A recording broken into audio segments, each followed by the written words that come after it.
Welcome back to my channel. Celeb Buzz, please share and subscribe and press the bell icon for new updates. James Garner finally talks about Steve McQueen. James Garner was born as James Scott Bumgar on April 7th, 1928 in Norman, Oklahoma. Garner's trip to becoming a Hollywood star was filled with hard work, staying humble, and connecting with his fans. He grew up during the Great Depression. This tough time taught him to stay down to earth and be someone people could relate to. This became his special style on screen. Before he started acting, Garner served his country in the United States Army during the Korean War. He drove tanks there. This experience helped shape who he was as a person. It also made him more real when he played soldiers or action heroes later on. After the war ended, he studied drama for a little while. Then he moved to Hollywood to try acting. He started with small parts on TV shows and in movies. Garner first became famous in the late 1950s and early 1960s. He played the main character Brett Maverick in a TV Western show called Maverick.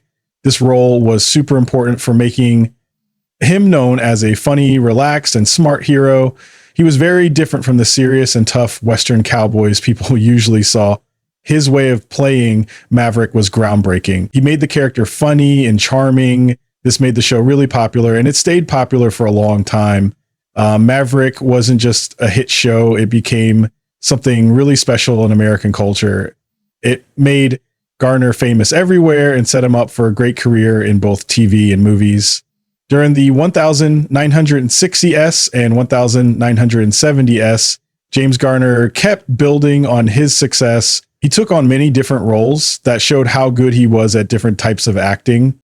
One of his most memorable movie performances was in The Great Escape in 1963. He played a cool and determined prisoner of war. He mixed toughness with being likable in this role. He also starred in Grand Prix in 1966, which was a high-speed racing movie. Then he was in Support Your Local Sheriff in 1969. This was a funny Western that showed even more how good he was at mixing humor with being a hero. Garner came back to TV in the 1970s with a hit show called The Rockford Files. He played Jim Rockford, a private detective who was sarcastic and had a troubled past. The show got great reviews from critics. Garner won an Emmy Award for it. This made him a TV icon. His way of playing Rockford was known for being realistic and deep. The character had flaws, cared about people, and felt very human. This showed Garner's own way of acting. James Garner's personal life was deeply marked by his lasting and heartfelt relationship with his wife, Lois Josephine Fleshman Clark. Their story started in the summer of 1956 when they met by chance at a party in Los Angeles. Even though they came from different backgrounds, Garner was a Methodist from Oklahoma and Clark was Jewish from Los Angeles. They connected right away. Their connection was immediate and strong. Garner later remembered how fast their romance moved. He said, "We went to dinner every night for 14 nights. I was just absolutely crazy about her." That feeling turned out to be more than just a crush. Just 16 days after they first met, they got married on August 17th, 1956. Some people thought their quick courtship was too fast, but it was built on real love and respect for each other. Garner was not yet a big star when they got married. He was honest about not having much money at the time. He jokingly said, "I spent $77.00 on our honeymoon and it almost broke me." Even though they didn't start with much money, the love they shared stayed strong for almost 60 years. Garner often talked about marriage in a funny but serious way. He famously joked, "Marriage is like the army. Everyone complains, but you'd be surprised at how many people sign up again." This comparison showed his practical but committed approach to marriage. While he knew that all long relationships have ups and downs, he never stopped being devoted to Lois. Her faith and cultural background were also welcomed in their home. Lois practiced Judaism, and while Garner never converted, he was supportive and respectful of her beliefs. This showed the mutual respect that defined their marriage. When they got married, Lois had a daughter from a previous relationship. She was a 9-year-old girl who was bravely recovering from polio. Garner embraced being a stepfather with open arms. He gave her stability, compassion, and love. This act of devotion early in their marriage showed his generous character and ability to care for others. Together, James and Lois later had a daughter of their own. January 4th, 1958, they were blessed with a baby girl named Greta.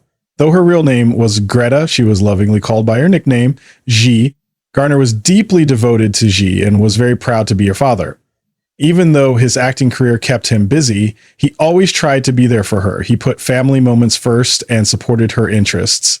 His relationship with Gigi stayed strong his whole life. Many people described him as a loving and involved parent who valued emotional connection above everything else. Though Garner and Lois had a lasting bond, their marriage wasn't without problems. Like many couples dealing with fame, career pressures, and personal growth, they faced difficulties along the way. In 1970, they had their first major strain. This resulted in a separation that lasted 3 months. Though it was brief, this period was significant because it was the first time they had stepped back from their shared life. Almost 10 years later, in 1979, they had a longer separation. During that time, Garner was filming the TV series The Rockford Files and doing other demanding work. The pressures of Hollywood, along with the natural ups and downs of a long marriage, created a problem that took time to fix. However, the strength of their connection won in the end. In September of 1981, after 2 years apart, the couple got back together. Garner and Clark chose to rebuild their relationship away from the public eye. This showed quiet strength and a shared commitment to the life they had built together. Their reunion was a reaffirmation of their love and dedication. From that point forward, they stayed together. Their marriage lasted for more than 57 years. This was an extraordinary achievement, especially in the entertainment industry where long-lasting relationships are rare. For decades, fans and Hollywood insiders wondered about the real nature of the relationship between James Garner and Steve McQueen. They were two of the most iconic and beloved actors of their generation. Garner was known for his easygoing charm and principled behavior. McQueen was called the King of Cool for his brooding intensity and rebellious spirit. They were often mentioned together. Both had started on TV. Garner was on Maverick and McQueen was on Wanted Dead or Alive before becoming major movie stars in the 1960s and 70s. Though they never worked together very much, their names often came up side by side when people talked about masculinity, charisma, and box office power. However, despite intense public interest, James Garner stayed noticeably quiet about Steve McQueen for most of his life. Whether out of respect, discretion, or not caring, he rarely spoke at length about McQueen until much later in his life. Then he finally opened up and offered honest, deeply personal thoughts about the man behind the legend. In his revealing memoir, The Garner Files, published in 2011, James Garner broke that long silence and shared his honest opinions. He wrote about McQueen with a mix of admiration and frustration. He painted a complex portrait of a man he had known both personally and professionally. Garner didn't shy away from the truth. He acknowledged McQueen's tremendous talent and undeniable screen presence. He noted that McQueen had a unique magnetism that translated effortlessly to film. He respected McQueen's intensity as an actor and recognized the edge he brought to his performances. Audiences couldn't help but find this electrifying.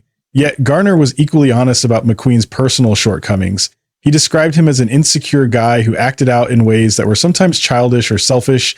Garner remembered that McQueen often tried to one-up everyone around him, especially fellow male actors whom he saw as competition. According to Garner, McQueen's deep-seated insecurity would show up as competitiveness, posturing, and a need to assert dominance. This happened even in situations where it wasn't needed. One particular story that stuck with Garner involved McQueen's behavior during their time as neighbors in Brentwood, a fancy area of Los Angeles. Garner told how McQueen would sometimes roar his motorcycle up and down the quiet streets. It seemed like he just wanted to prove he could do it louder and faster than anyone else. It wasn't about the ride, Garner remembered. It was about the attention. Still, Garner said, he didn't hold grudges. He understood McQueen had grown up in difficult circumstances. He was abandoned by his father and sent to reform school. These wounds shaped his adult personality in complicated ways. Garner also shared insights into how Hollywood media often exaggerated the rivalry between them. While McQueen was known for envying the roles other stars received, Garner insisted that he never saw McQueen as a rival. "I never thought of us that way," he said. "We were just two actors trying to do good work. If there was a competition, it was all in Steve's head." He admitted that while McQueen could be harsh, he could also be generous and kind in his own unpredictable way. There were layers to Steve, Garner wrote, and not all of them were hard-edged. Perhaps the most touching part of Garner's revelations was the subtle note of regret and empathy he expressed toward the end of his reflections. He seemed to recognize that McQueen, despite his fame and success, lived with unresolved emotional pain. McQueen's early death from mesothelioma at the age of 50 in 1980 shocked Hollywood. Garner, like many others, was deeply saddened, even if their relationship had never been especially close. "Steve died too young," he wrote simply. "And like a lot of men in this business, I think he never found peace." Ultimately, when James Garner finally broke his silence on Steve McQueen, it wasn't for sensationalism or score settling. It was a deeply human, honest, and balanced portrait of a complicated man, one that only someone like Garner, with his own integrity and clear judgment, could have delivered. By finally speaking out, Garner gave fans a rare and insightful glimpse into one of Hollywood's most talked about but little understood personal dynamics. James Garner's remarkable TV success in the 1970s came with a steep physical cost. During the grueling production of The Rockford Files, one of the most beloved and influential detective series of its time, Garner's body took a tremendous amount of wear and tear. Known for doing many of his own stunts, Garner frequently performed car chases, fight scenes, and physical comedy that demanded more than most actors were willing to give. Over time, this took a severe toll on his body, particularly his knees. As the series went on, Garner's knees began to deteriorate rapidly, becoming a constant source of pain and disruption. He had an estimated 6 or 7 knee operations during the show's run. Each one was necessary to keep him on his feet, but also showed the physical punishment he was enduring for the sake of his craft. The knee problems continued long after the Rockford Files ended. By the year 2000, Garner's knees had gotten so bad that knee replacement surgery became unavoidable. He had a bilateral knee replacement, a major procedure in which both knees were replaced at the same time.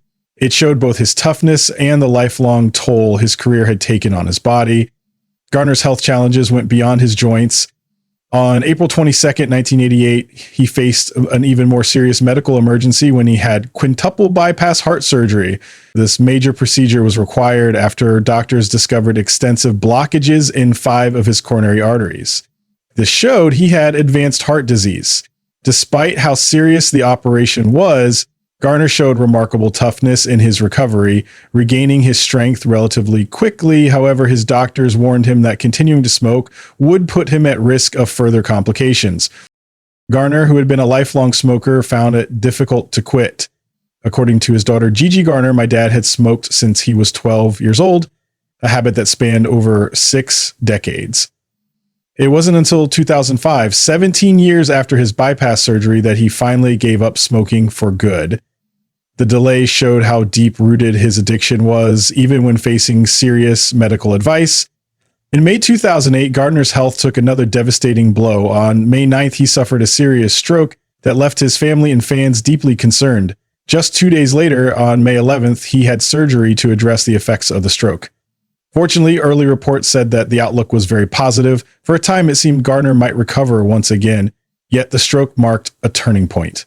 Though he survived and even made occasional public appearances afterward, those close to him knew he had entered a more fragile period of his life. The once strong actor now had to deal with ongoing health challenges that would gradually sap his energy. James Garner's final chapter came on July 19, 2014. On that day, emergency responders were called to his home in Brentwood, an upscale neighborhood in Los Angeles. Sadly, they found the beloved actor unresponsive. He had died from a massive heart attack caused by coronary artery disease at the age of 86. While his passing shocked many, it was not entirely unexpected. Since suffering his stroke in 2008, Garner had been in declining health, a slow fade that stood in stark contrast to the rugged energy and wit that defined so many of his performances. Despite the deterioration, his dignity, sense of humor, and warmth remained with him to the end. The outpouring of grief and admiration that followed Garner's death was profound. Friends, co-stars, and admirers from across the entertainment industry spoke out to honor his legacy, both as an actor and as a man. Tom Selleck, who had worked with Garner on The Rockford Files and considered him a trusted mentor, said simply and sincerely, "Jim was a mentor to me and a friend, and I will miss him." Selleck's words spoke volumes about the kind of man Garner was behind the camera: generous, wise, and supportive of younger actors. Actress Sally Field, who had starred alongside Garner in the romantic comedy Murphy's Romance, shared a far more emotional remembrance. "My heart just broke," she said. "There are few people on this planet I have adored as much as Jimmy Garner. I cherish every moment I spent with him and relive them over and over in my head. He was a diamond." Her words revealed the deep affection she felt for Garner, not just as a co-star, but as a genuinely kind human being whose presence had made a lasting impact. Clint Eastwood, who had known Garner since the early days in television, guest starring on Maverick and later appearing together in Space Cowboys, reflected on Garner's quiet trailblazing. "Garner opened the door for people like Steve McQueen and myself," Eastwood said. "It was high praise coming from one of Hollywood's most enduring icons. It acknowledged Garner's role as a bridge between the classic leading men of the golden age and a newer breed of screen hero, tough, relatable, and deeply human. James Garner left behind more than just a remarkable body of work. He left behind a legacy of professionalism, decency, humor, and humility.